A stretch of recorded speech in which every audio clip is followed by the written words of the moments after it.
மாண்புமிகு உறுப்பினர் தமீமுன் அன்சாரி அவர்கள்.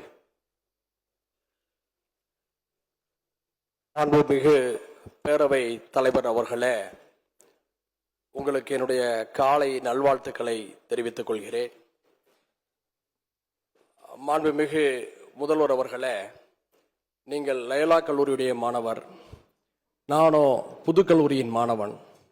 நாம் இருவரும் ஒரே காலகட்டத்தில் கல்வி பயின்றவர்கள். லயோலா கல்லூரியும் புதுக்கல்லூரியும் சென்னையில் பலரும் விரும்பி சேரக்கூடிய கல்லூரிகள். அந்த கல்லூரிகளிலே படித்த நீங்கள் முதல்வராக அமர்ந்திருக்கிறீர்கள், வாழ்த்துக்கள். நீங்களும் லயோலா கல்லூரி என்று சொன்னால் பேரவைத் தலைவருக்கும் என்னுடைய வாழ்த்துக்கள். நானோ புதுக்கல்லூரி மாணவன், உங்களுடைய எதிர்முகாமிலே எதிர்க்கட்சி வரிசையிலே அமர்ந்திருக்கின்றேன்.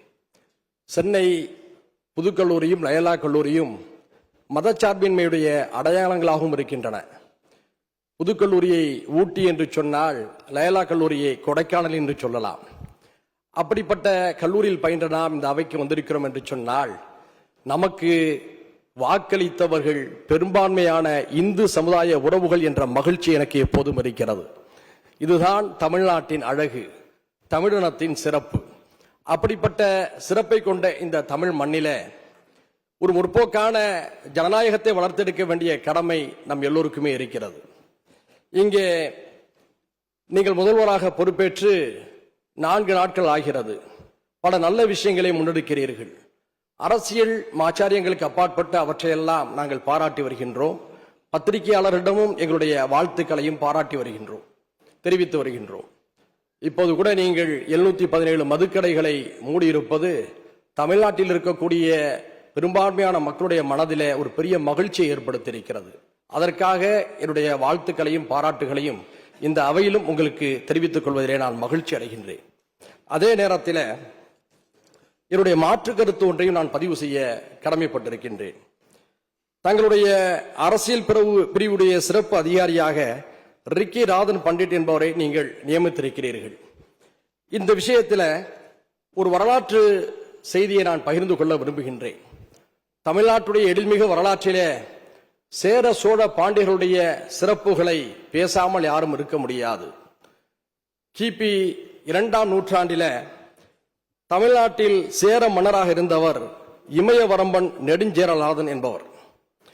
அவருடைய அரசவை ஜோதிடராக இருந்தவர் உங்களுடைய மூத்த மகன் சேரன் செங்குட்டுவனுக்கு ஜோதிடப்படி ஆட்சி செய்யக்கூடிய வாய்ப்புகள் இல்லை, ஆட்சி செய்யும் திறனும் இல்லை என்று கூறுகிறார்.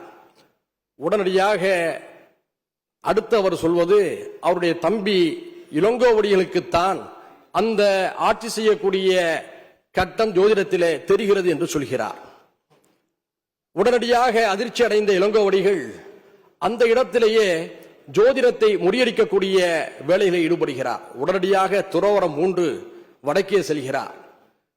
அந்த நேரத்தில் ஜோதிடர் மறுதளித்த சேரன் செங்குட்டுவனுக்கு முடிசூட்டு விழா நடக்கிறது.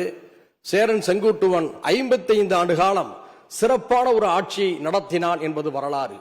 கலை, இலக்கியம், இராணுவ வலிமை ஆகியவற்றிலே மிகச்சிறந்த மன்னனாக சேரன் செங்குட்டுவன் திகழ்ந்தான். அது மட்டுமல்ல, வடக்கின் எடக்கை பணிய வைத்தவனும் சேரன் செங்குட்டுவன் தான். இதுல சேரன் செங்குட்டுவன் இமயத்திலிருந்து கல்லெடுத்து வந்து கண்ணகிக்கு சிலை வடித்தான் என்பதும் நம்முடைய வரலாற்றை பார்த்திருக்கின்றோம். எதற்காக இதை சுட்டிக்காட்டுகிறேன் என்பதை நீங்கள் புரிந்து கொள்வீர்கள். ஒவ்வொருவருக்கும் ஒவ்வொரு நம்பிக்கை உண்டு, ஒவ்வொருவருக்கும் ஒவ்வொரு உணர்வுகள் உண்டு. அதை நாம் மதிக்க வேண்டும். உங்களுடைய நம்பிக்கையை, உணர்வை நான் மதிக்கின்றேன். நான் அடிக்கடி வாசிக்கும் திருக்குரான் லக்கும் தீனுக்கும் வலியதீன் என்று சொல்கிறது. அவரவர் மார்க்கம், அவரவர் நம்பிக்கை அவரவருடையது, யாரையும் யாரும் காயப்படுத்தக்கூடாது என்கிறது. அந்த வகையில உங்களுடைய நம்பிக்கையை நான் மதிக்கிறேன், உணர்வை மதிக்கின்றேன். அதே நேரத்தில் உங்களுடைய நம்பிக்கையை, உணர்வை அரசுமயமாக்குவதை நான் எதிர்க்கின்றேன்.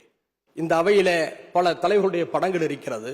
எனக்கு முன்னாலே அமைதி, வளம், வளர்ச்சி என்ற குறிப்போடு முன்னாள் முதலமைச்சர் மரியாதைக்குரிய ஜெயலலிதா அம்மா அவருடைய படமும் இருக்கிறது. அவர் ஜோதிடத்திலே மிகவும் ஈடுபாடு கொண்டவர், ஜோதிடத்தை தன்னுடைய வழிகாட்டலாக ஏற்றுக்கொண்டவர். அது அவருடைய உணர்வு. ஒரு முறை போயஸ் தோட்ட இல்லத்திலே அவரை நான் தேர்தல் கூட்டணி பேச்சுவார்த்தைக்காக சந்தித்த போது சொன்னார், தம்பி, எனக்கு ஜோதிடத்திலே நம்பிக்கை உண்டு, ஆனால் உங்களுக்கு நம்பிக்கை இல்லை. எனது உணர்வை நீங்கள் மதிப்பீர்கள் என்று நம்புகிறேன். உங்கள் உணர்வையும் நான் மதிக்கின்றேன். அதே நேரத்தில் குறிப்பிட்ட நேரத்துக்குள் கூட்டணி ஒப்பந்தத்தை நாம் போட வேண்டும் என்று சொன்ன பொழுது அவருடைய உணர்வை மதித்து அவருக்கு சொன்ன நேரத்துக்கு முன்பாகவே கையொப்பமிட்டு வந்து அந்த பண்பாட்டை நான் மதித்தவன். அந்த வகையிலே உங்களுடைய உணர்வை மதிக்கின்றேன். ஆனால் ஜோதிடத்தை அரசுமயமாக்குவதை ஏற்க முடியாது என்பதை இந்த நேரத்தில் மாற்று கருத்தாக தெரிவித்து உங்களுடைய நம்பிக்கை கோரும் இந்த விவாதத்தில் என்னுடைய எதிர்நிலைப்பாட்டையும் தெரிவித்து அமர்கிறேன். நன்றி. பிளே ஸ்டோர் மற்றும் ஆப் ஸ்டோரில் இருந்து பாலிமர் செயலியை QR கோடு மூலம் பதிவிறக்கம் செய்யுங்கள். செய்திகளை உடனுக்குடன் பெறுங்கள்.